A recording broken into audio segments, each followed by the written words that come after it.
Hello and welcome to Spoilers Intended. I am Andrew, joined as always by Ryan. I'm here, and this is a podcast about series and films. It is it? Mm-hmm. It's an unscripted.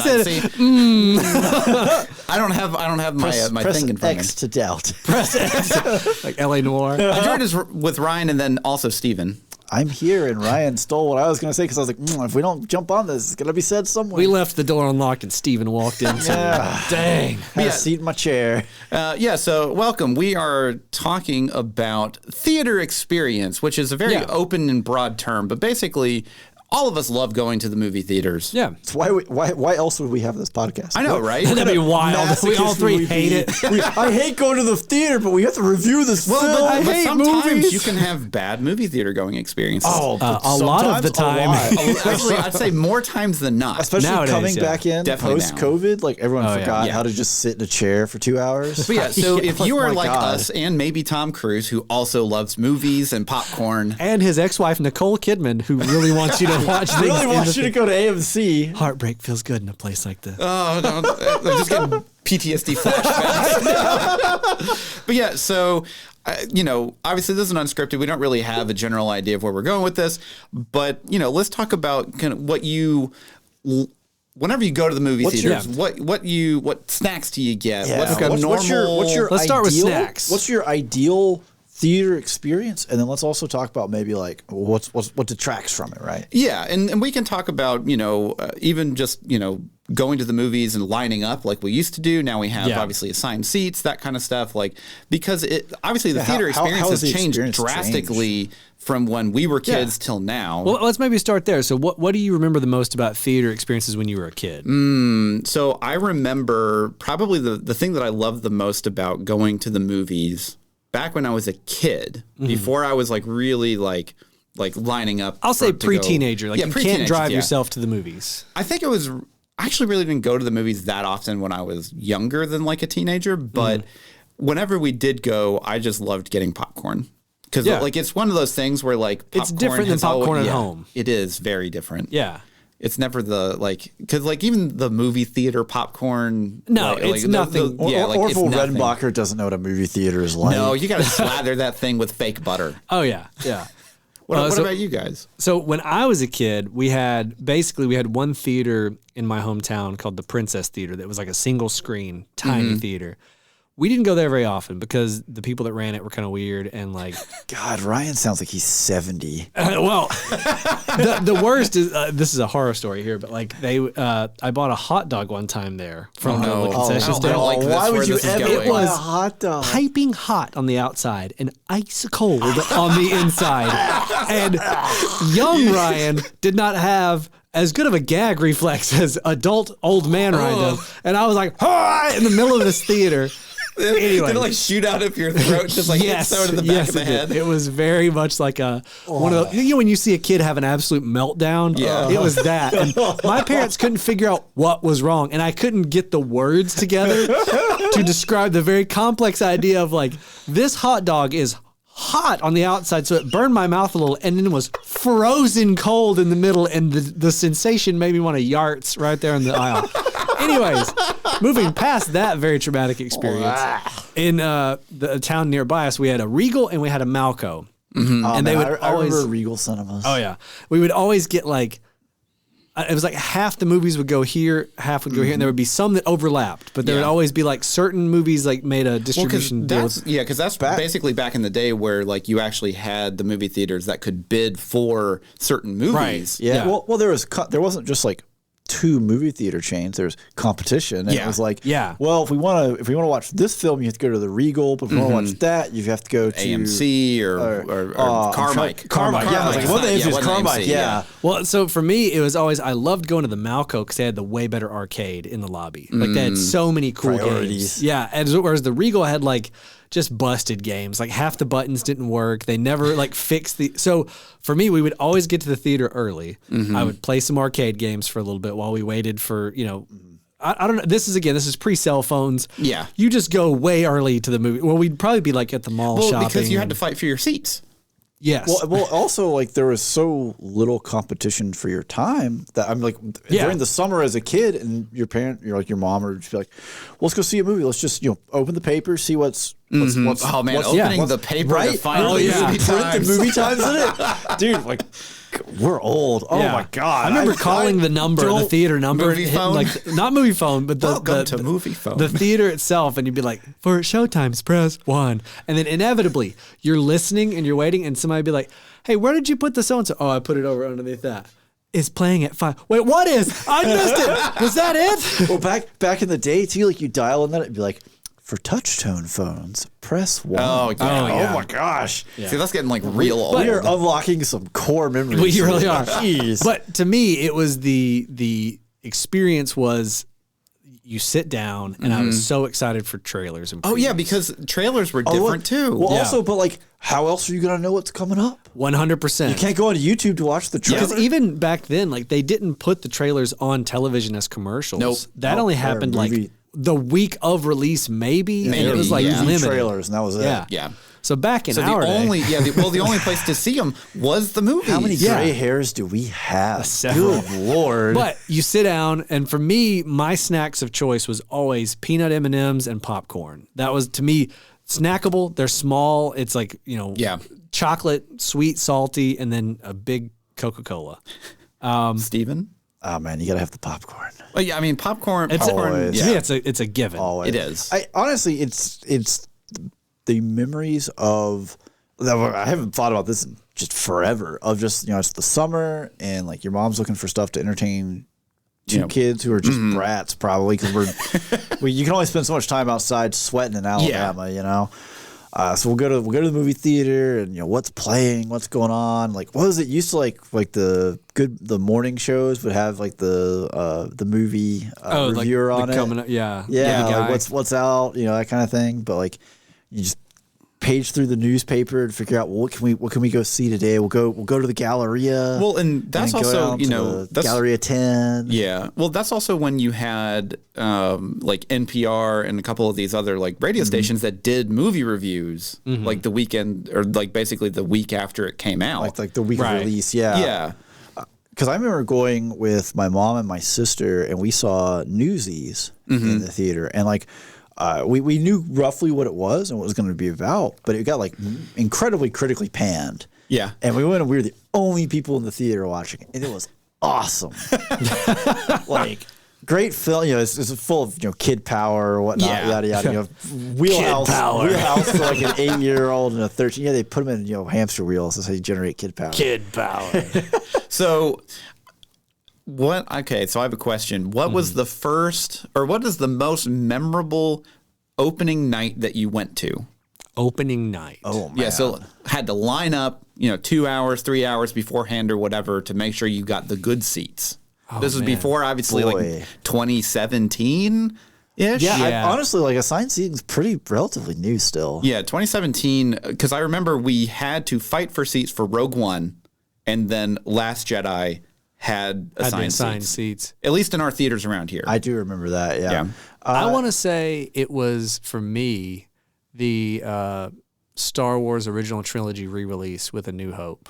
Ooh. Well, that's a good one. Yeah, because other than that... Like in 1996? Yeah, 96, 97. What year did that happen? That's when special editions came out, was 96. Yeah, it would have been 96, because I remember... Who was with me? I know my brother was there. I want to say my uncle took us. I remember seeing those. But that was the last time I one of the most core memories of like lining up. Because honestly, as a kid, if someone else was taking me, they had no patience to line up. Yeah. So it's like I didn't go on opening nights most times. No, we didn't. It was just like not happening. Oh, that's interesting. I didn't really go to opening nights until... Probably I was in like college. Well, it was under my own. For me, like it's all impulse. high school and that kind of stuff. In high school, I'm trying to remember. I feel like most of the time we didn't really go on opening nights either. We would just go on a Saturday. It would be like, let's go. We wouldn't even know what we were seeing. We would just get in the car, drive. Yeah, in high school, we would, once we could drive, we'd all just pile in, 4 dudes or whatever. We'd pile in a Friday night or a Saturday and drive like literally, because it was still sort of the era where you would have different theaters would have different movies. But, you didn't have the internet in your hand with a smartphone. And you're already out cruising around. So we just drive by the movie theater and see what was on the marquee. Yeah. And if we didn't like it, we go to the other one. Oh, man, just walking up to the theater and you're like, well, it's like, what, 7:30? We got 45 minutes till the next showing? Yep. Yeah, let's do it. They got an arcade, or if you're at the Galleria, you just let's just go in the mall for a little while. This is unlocking more core memories. Just a simpler time.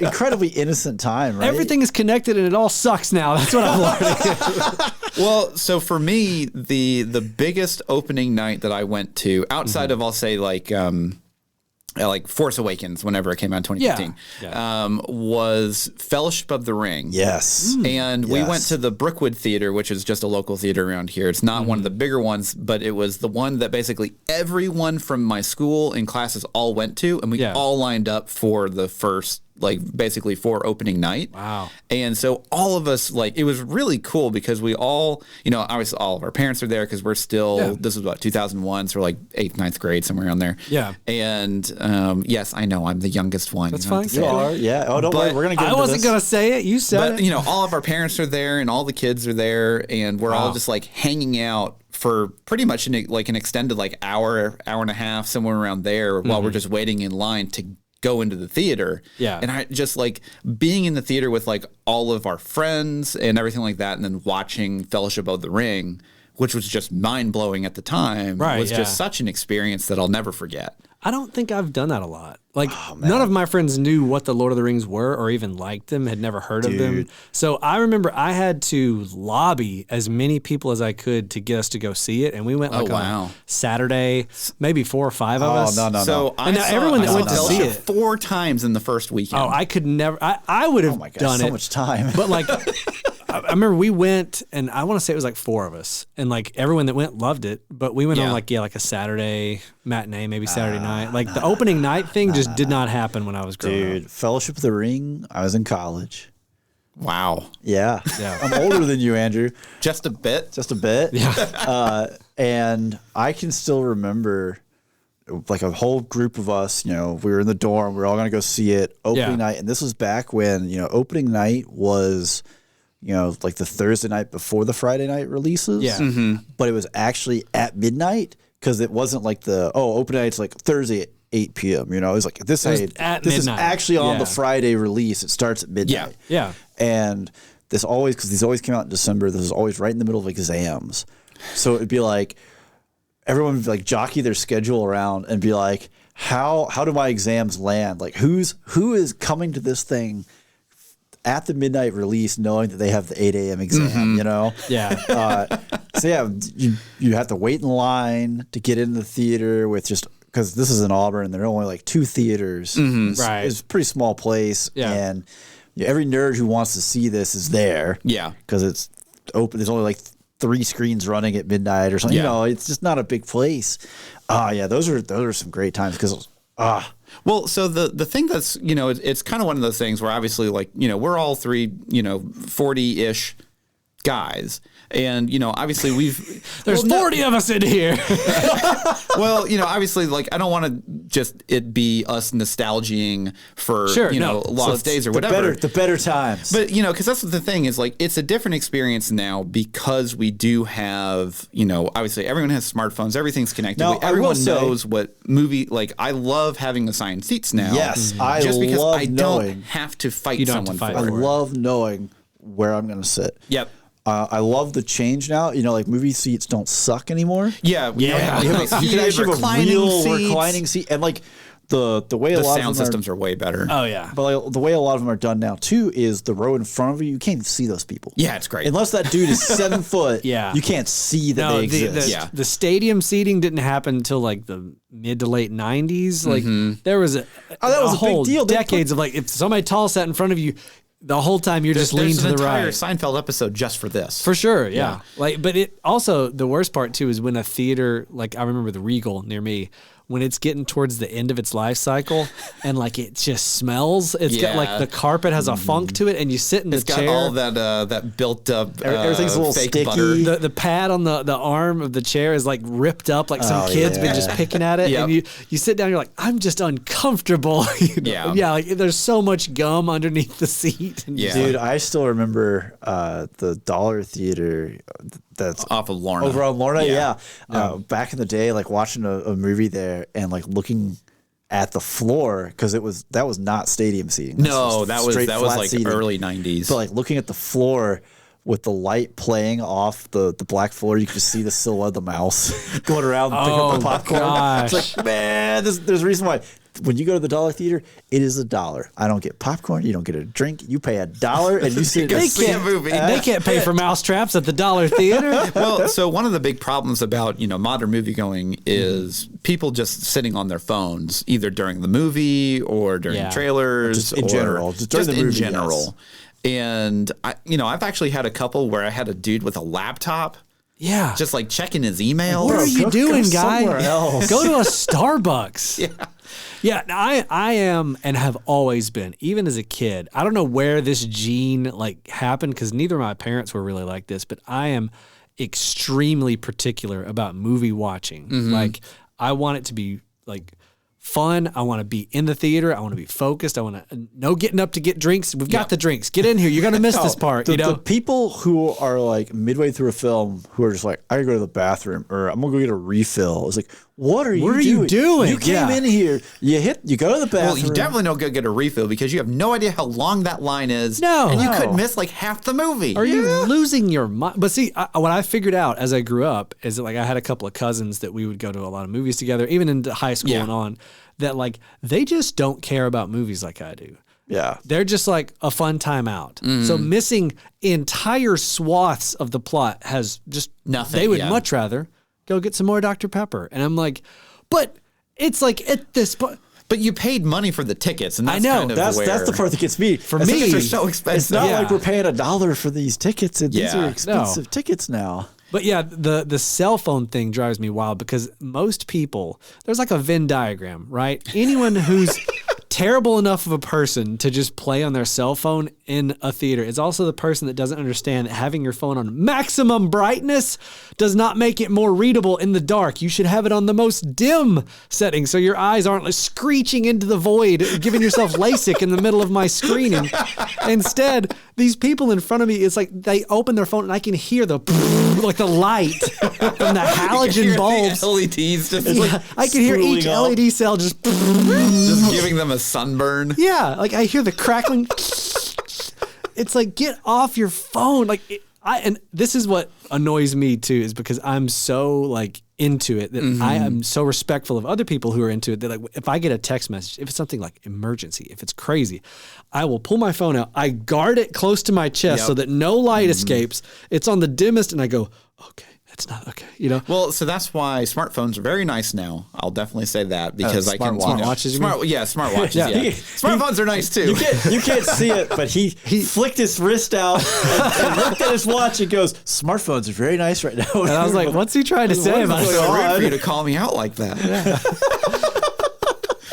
Anyways. Yeah, so, but no, I mean, smartwatches are great because you can just check notifications that way and you're like, okay, no one's dying. Right, yeah. But the other thing that drives me wild too is that like people that talk in the theater. Oh, or people just come in like 20 minutes into the movie. Yeah. Like, what are you doing? What are you doing? Why did you buy this time? Why did you buy this ticket? You missed all the trailers. You missed the setup of the film. It's done. Missing trailers now is totally fine because trailers, one, are bad now. They are. They give everything away. Two, they're just available on YouTube now. Well, that's what I was going to say when we were going, not to bring it back to the nostalgia. No, we can still talk about it. It's just more like, I don't want us to be like, oh, the old times are so much better. It was such the rose-colored glasses. Everything was wonderful. There was I didn't have to pay taxes. It was wonderful. Yeah, it was good. Your parents had to pay those taxes. They did. I didn't care. But I didn't know about it. Yeah. No, going to the theater and seeing a trailer for something you hadn't even heard they were working on. No, Pirates of the Caribbean was that for me. Yeah. You didn't even know it, and then you see this trailer like, oh my gosh, I have to see this. Yes. What is this? Man, it had such a different feeling now, because now you get like these trailers that come out, like like Deadpool or whatever. You get the teaser trailer. It exists for so long that now it feels, whenever you go see the movie, if you've watched the trailer even once, you've basically seen the whole movie. It's like your reaction is, oh yeah, this. Yeah. And it's also the same trailer. Yeah. You don't even get like a better one in the theater. Yeah. But admittedly, it's because everybody's competing for so much of everyone's time nowadays that like you have to do everything you can to get people to even look at your stuff for 1% of their day. Right, yeah. But like the biggest thing I'll say about modern movie going experiences that I really do like, I love the, HD 4K projectors. They're fantastic. I love the vintage film reel projectors. There's something nostalgic about it. It feels warm and fuzzy. We have a whole tirade about that with Oppenheimer. Oh, don't get me started on my Oppenheimer experience. But then it was warm and fuzzy. The benefit of that is that, like, in theory, that's disgusting. That, like, if you want probably one of the worst movie going experiences was Barbenheimer weekend. Yeah, that was a rough one. But by and far, one of the worst I've ever had. I had a fantastic experience in the theater. I had a fantastic experience. The HVAC was working fine. Whatever. Anyways, back to the good things. I love the recliners that a lot of modern recliners are really I nice. love the assigned seating. The better screens, better sound, system. better screens. All that is like great. The problem is, like, despite all of that, there's still little things that happen here and there. Like they have now where you can have food delivered to you at your seat, which is like, what a first world problem this is. We've solved the issue of you can get your nacho fries while you sit and continue to watch. The people that bring it out, and then now the guy next to you, I'm just smelling his nacho fries going like, I don't think I've ever wanted nacho fries this bad before. But you're like halfway through the movie. So that's like, how they get you. And it's like, quit it. Well, okay, so then, talking about food, using your adult money now, if you go to, I'll say, a big movie that you want to go see, that you've been looking forward to for the movie theater experience, what are your snacks? What do you get? Popcorn and a large Coke. I rarely get snacks nowadays. I just don't do it. I don't. Lord. Because here's why. He's too health conscious now. No, not even that. He's too I have old. gotten stale, terrible popcorn the past 5 times I've been to the movies. That's actually very surprising. At different AMCs in different locations around here. This is what happens when you're a monopoly. You can just serve anything. They just don't they care. Can serve the it. problem is there's no fresh popcorn being made. I can see that it's just a big vat. Just a big, They're going to go through this entire stale bat. The past 3 or 4 times I've gotten a Coke, it's been flat in the machine every single time. I have had... Now, I think that's more of a freestyle machine problem. It could be. It could be the freestyle thing. Freestyle machines are terrible. To me, in the past, I would say calendar year, I have had some of the worst snack experiences of my entire life in the theater. So I have, the past 4 or 5 movies, I just wrote it off, and I'm much better for it. You're a lot richer for it. Don't listen to me, FBI. This is on the dark web, right? I'll just, with my wife, she has a purse. We'll go to CVS and we'll get some freaking popcorn, or not popcorn. Sorry, in my head. I mean, we've done it once. We made popcorn at home and brought it. I was like, put it in the bag. No, like M&Ms and like a 20-ounce Coke, and you'll pre-open it, so it's already you've done that out on the side, so you don't just in the middle. You went in the restroom to open it real quick. Yeah. So because I spent more on the snacks than I did the ticket all times that it was stale. So I'm spending up like $18 on like the M&Ms, the Coke, and the popcorn, and the popcorn was stale. The Coke was flat. The M&Ms were fine, but I don't want to drink the Coke with the M&Ms. You know what I mean? Because it's terrible. Yeah. So I get it. And this is a tirade, but it's like literally I've been burned like 4 or 5 times, and each time you're not getting burned for like $4. No, you're getting burned That's for the like thing. $15. And when I went up there, I tried a different, like a Dr. Pepper. It was flat, and I was like, I just don't want anything else. Yeah. Like now I'm just going to drink a Sprite, like 42 ounces of Sprite in this giant cup that I don't want. Don't you be mean to Sprite like that? It's just not theaters. That's not what I want when I go to the theater. Now, I will agree there. Sprite is not a theater drink. Oh, no, nothing against Sprite, I drink Sprite in the theater all the time. Put him on a list. He's on a watch list, this guy over here. All right, what's your experience? What's your modern day? Go on with the yearly bucket of popcorn. You pay $5 or whatever for your refill. It's a Ponzi scheme. It's great.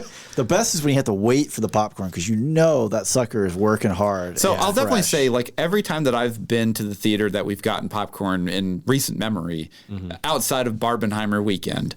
Sure, that's an outlier. Though. Yeah, it was good. Yeah, like the popcorn was good and fresh. My biggest complaint is sometimes you just get the bit where you get the small bits. It's just the bucket's just full of small bits. Like it doesn't taste. You bad. want like the fully popped. Yeah, popcorn. you get like big popcorn. 3 or 4 good handfuls on top, and then underneath it's just bits all the way to the bottom. Crumbs all the way down. It's like a Dairy Queen Blizzard. Big bucket. It's like a sand pit or something, like a ball pit at McDonald's, and kids are just sinking in it. You're just like, why is this sandy? It's all the little bits. But I love that you've had great experiences. I've just gotten burned a lot. But my go-to normally is still peanut M&Ms, popcorn, Coke. Yeah. Yeah, but so for me, it's not just about snacks, right? So we kind of tirade about people in the theater, and if they've become animals and don't know how to, sit for 2 hours. Yes, they're cattle. They have without looking at their phone or going to the bathroom or whatever.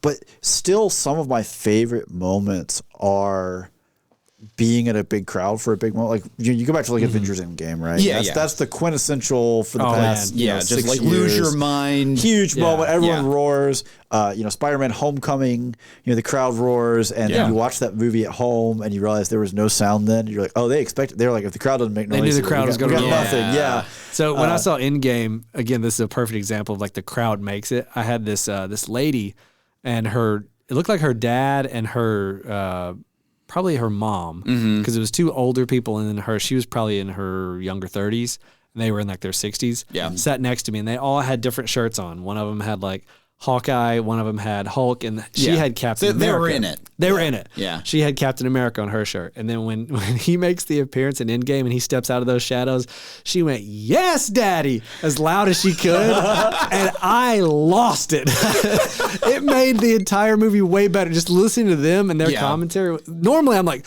keep your commentary to yourself. Stop talking. They were fantastic. Because they were so hype and they were so into it that it made me hype and into it. I was I was gonna say, I remember the first X-Men film. Yeah. The moment when they're having the fight around the Statue of Liberty, and you have like the hallway where it's like Storm and Wolverine, and he's like talking to her about like there's people afoot or whatever, and he's like walking close to her. There's this little kid like a couple rows back behind me goes, "That's not Wolverine."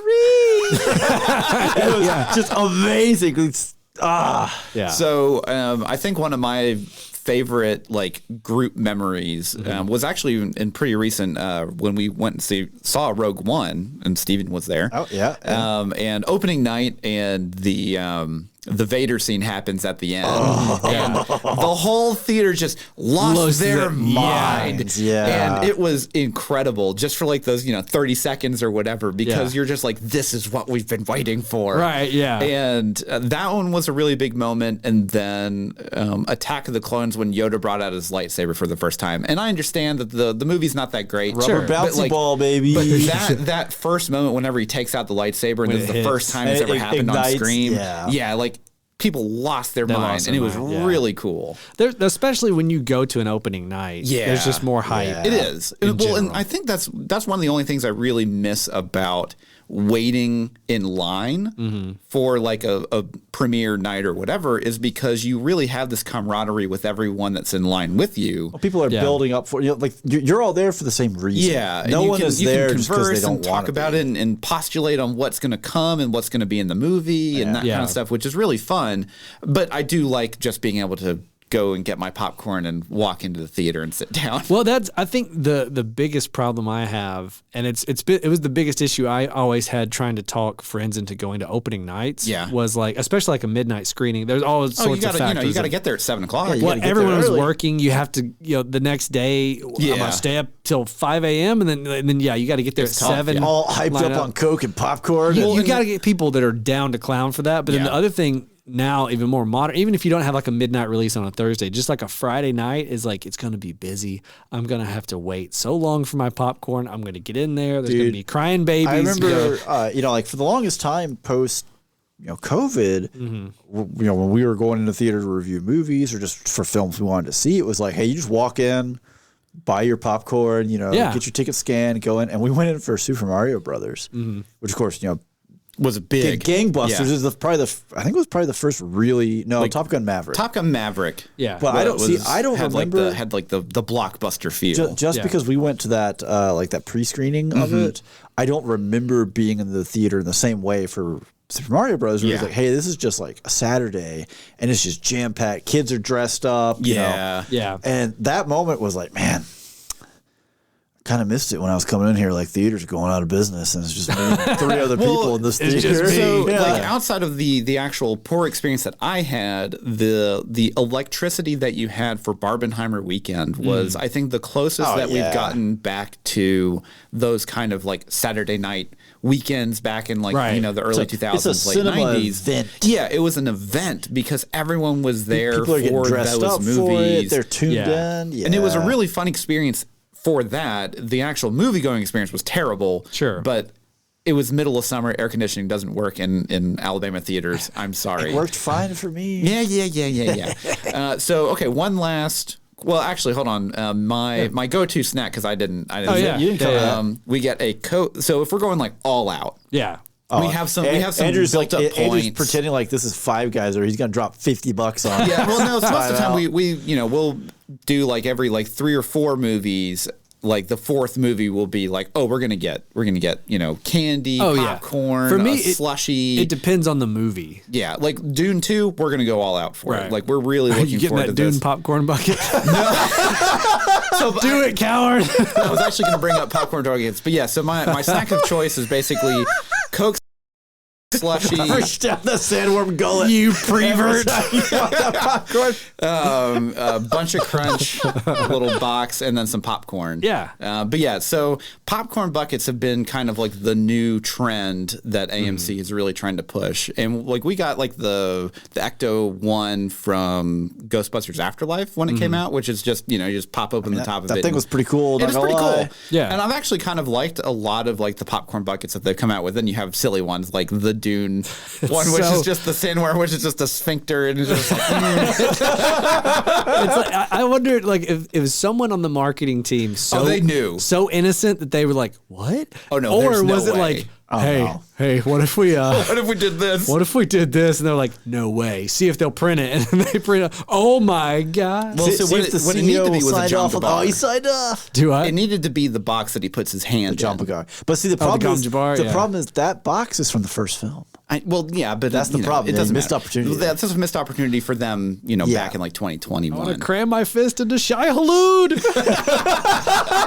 But there have been some really fun ones. So like I don't really want to go see the new Ghostbusters movie, but the popcorn bucket that they have, which is the ghost trap that has the translucent like plastic, which is the actual that's bucket. where the popcorn goes? Yeah. That's pretty cool. Good one, right? Like, I was like, I would just go to get that. You need that just because you got to put it with your Ecto 1. Yeah. They gotcha. He said, I really don't want to go see that movie. Well, I didn't want to see the Transformers film, but they had the whole, Optimus Prime was your bucket, where it was the 18-wheeler with the which is cool. Right? It's a cool concept. But like at the same time, this is a lot of just junk money on plastic. I was gonna say, I'm just not a sucker for that stuff because I don't collect popcorn buckets, so I'm not going. Well, if I bought one, it's only been a thing for like 2 years. I think some of them are kind of fun. Yeah, for D&D Hat, they had like the big D20. The big D20. That's cool. That is cool. Yeah. I didn't know they had that.